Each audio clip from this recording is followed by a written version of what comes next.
Bonjour, aujourd'hui je vais vous parler de Nausea qui va vous permettre de faire tourner de l'IA en local. Nausea, c'est ce logiciel qui est disponible open source sur GitHub, je partagerai le lien vers le repo, qui va vous permettre localement ou sur votre infrastructure, donc quand je dis en local c'est sur votre ordi, moi je le fais tourner sur mon ordi, de faire tourner des modèles d'IA. Et ensuite vous allez pouvoir faire des choses comme des RAG, vous connecter à des MCP, un peu comme ce qu'on avait vu dans d'autres vidéos sur ma chaîne. Pour cela, première chose que vous allez avoir à faire, c'est l'installer en local. Alors moi avec un Mac, j'utilise cette commande. On va créer un dossier et puis on va lancer cette commande. Moi, il est déjà installé, déjà mis à jour, donc cette commande est très rapide. Pour qu'elle fonctionne, il faut que vous ayez un Docker pour récupérer l'image du logiciel en ligne.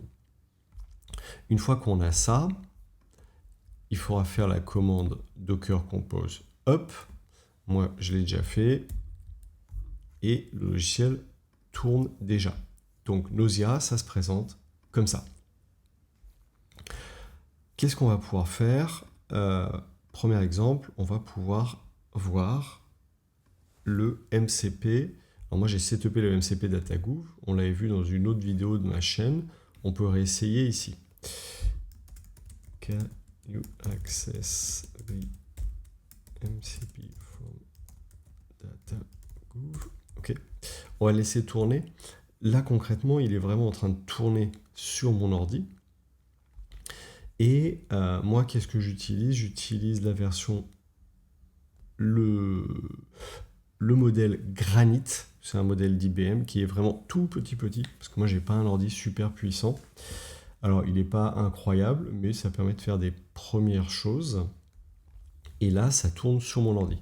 Donc, vous, après, vous pourrez, dans le dossier où vous avez récupéré le logiciel Nausea, vous pourrez rajouter le .env, c'est dans la description du GitHub, et vous pourrez changer le modèle que vous voulez utiliser à partir du moment où il y a une image disponible sur Docker Hub et qu'il est open source. Donc, il m'a fait OK, alors il peut y accéder, il a trouvé un dataset, access dataset, OK. If you need run with the dataset, OK. Can you run poof? Donc il s'est trouvé un dataset. Nous on avait utilisé un autre là quand j'avais fait la précédente vidéo sur les MCP du DataGouv.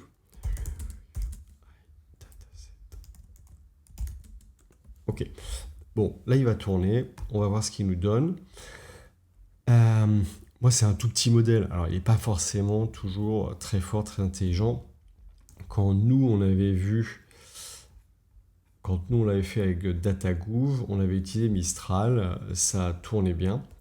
Ici, il a été capable de récupérer 2 ressources qui sont disponibles. Est-ce que ce lien fonctionne? Non, pour le coup, le lien ne fonctionne pas, c'est juste une table. Mais il a été capable de commencer à regarder ce qui est disponible. On ne va pas forcément aller plus loin.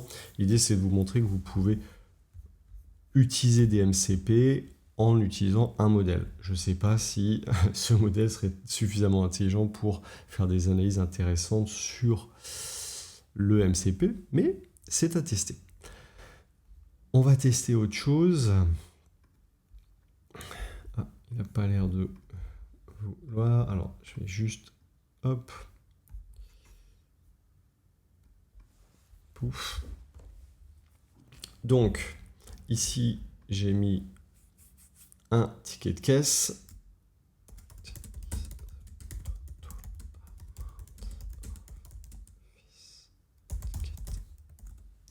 On va voir s'il est capable de faire ça.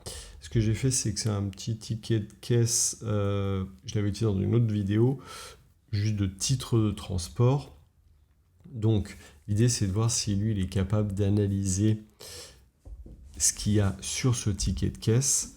Donc là, c'est pareil. Il doit être en train de tourner. et on va voir s'il est capable de retirer quelque chose. En attendant qu'il finisse de tourner, encore une fois, mon ordi n'est pas non plus hyper puissant et le modèle n'est pas forcément très, très fort. C'est Dilelab qui a créé ce petit logiciel, enfin petit, gros, et avec le repo disponible pour tout le monde en libre accès, et vous trouverez dans le repo les différentes étapes pour lancer la plateforme. Alors,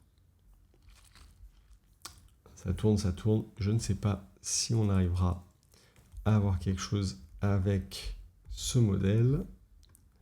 Je regarde juste, ok. Donc pour info, ça c'est le document que je viens juste de lui donner.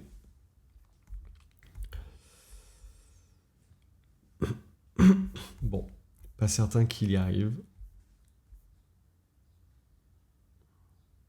On peut pas tout avoir. Si j'en fais un avec...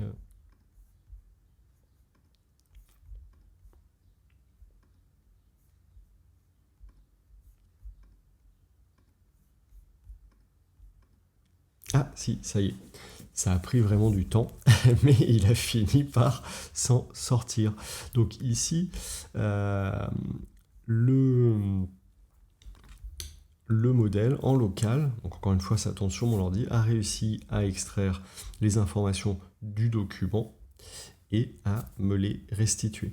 Ce qui est intéressant du coup au travers de ça, c'est que ça montre qu'on peut vraiment faire avec assez peu d'infrastructures, commencer à utiliser des modèles d'IA en open source et les tester, voir ce que ça donne assez rapidement sans avoir besoin de coder énormément de choses. Et puis après, si ça fonctionne, vous pouvez toujours coder un logiciel propre à vos besoins.